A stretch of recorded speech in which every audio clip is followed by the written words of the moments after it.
G'day guys, Googs here.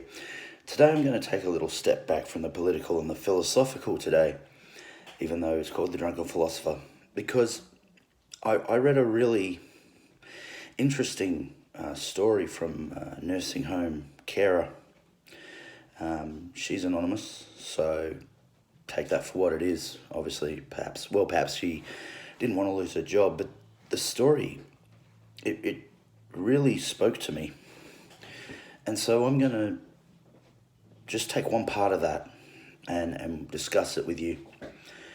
Now, this is all over Facebook, at least in Australia. Perhaps you've read it. Once again, it comes in as an anonymous thing, which is pretty wise on social media these days.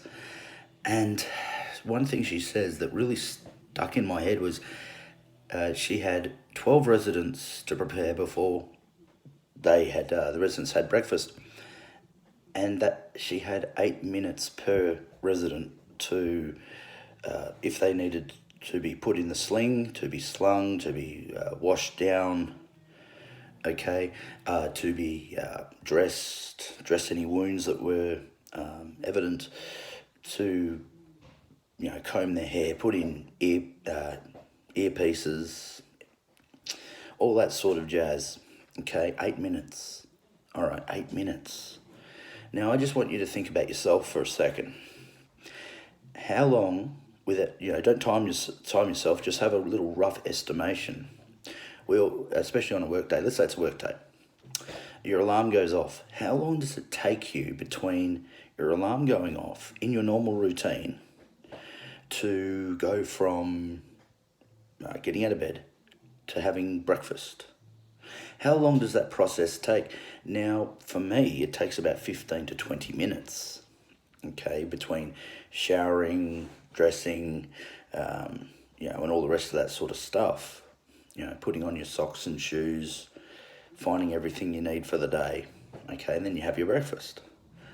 It takes 15 to 20 minutes on average for me to do that. Now, I'm a person who is reasonably fit, and I at least have most of my mental faculties. Now, you imagine, it's not you though, this is a person who could possibly be demented, completely physically disabled or somewhat physically disabled, and you've got to convince them to not just get out of bed if they're not already out of bed, but then to be showered and have their hair done and all the usual things that they have to go through. 8 minutes per person. Man, just thinking about that blows my mind. These carers and these nurses in these places do an incredible job. Yes, there are bad apples amongst them, absolutely. But you only hear about the bad ones. You don't hear about the majority of nurses and carers for elderly people in elderly nursing homes, who the majority are really good people who care very much about their residents. I spent a bit of time in a local nursing home, ostensibly painting it out, and I saw some of the crap they had to go through. The elderly people not wanting to do anything, or not wanting to, I won't say obey orders. That's not the right thing. But when they try to direct them to the dining room table, or they're in the way and say, "Oh, come on, let's get out of the way." "Oh, no, I'm happy here," fighting each other and things like this. I mean, what a terribly difficult job, and with such time constraints. That's incredible. These people deserve a damn medal, in my opinion.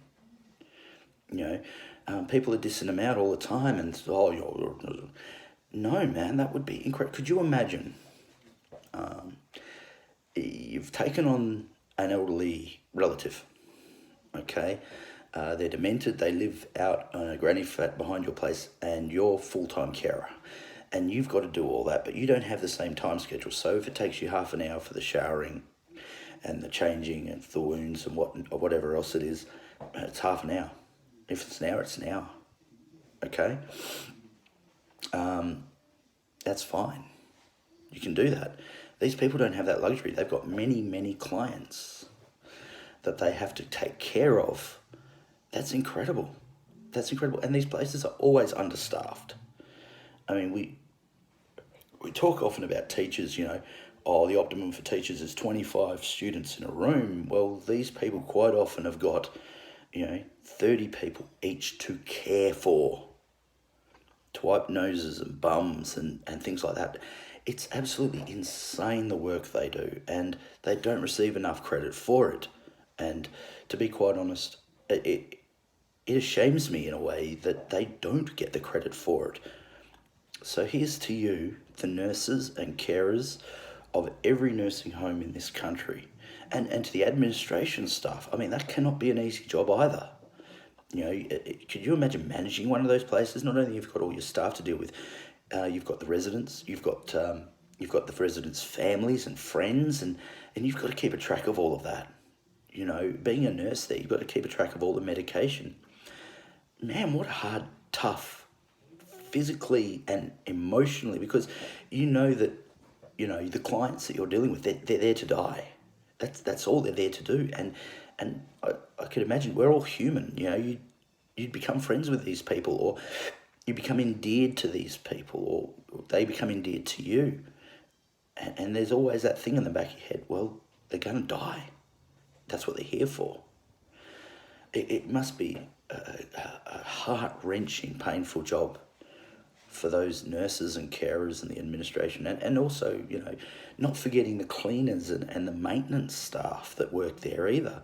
I mean, they get to know the residents as well, and, their job isn't easy either. I mean, could you imagine cleaning up after all those people and all those rooms and having, once again, a little time to do it, or maybe, 15 minutes to completely clean out a room with maybe an ensuite in it or something like that, because most of them have ensuites in them. I mean, that's dining rooms and all. I mean, goddamn, every single person who works in a nursing home, we should be applauding these people. Yes, there are terrible people that work in nursing homes, but, they're the minority. The majority of them work damn hard and deserve their pay and more. And more. I'm a big advocate of nursing staff now, whether it's in hospital or a hospice or an elderly old age home. Man, they should be getting a lot more than they're getting for what they have to deal with. That's my personal opinion. And, I especially nurses, ENs, RNs, people who've been to university, they're university qualified, to deserve a hell of a lot more money than they get. And they're doing, night shifts and all kinds of things. It's so hats off to the nursing home staff. But there's one other thing I want to say. Damn you, Scott Morrison, and your new rules for nursing homes, because Scott Morrison, in his infinite wisdom, has decided to, I know I said no politics, but this one's politics all the way. Sorry, I had to go here. Nothing that could restrain, including medication. Well, I had a bit of just a cursory read through it. That includes antidepressants. So if you've got elderly people who are really badly depressed, they can't have their antidepressant pills. Are you kidding me? No sleeping pills. If one of the residents gets completely out of hand and goes on a demented tirade and a demented, psychotic trip, which they can do, you can't sedate them. You can't restrain them. Even if they're damaging carers, nurses, and other residents.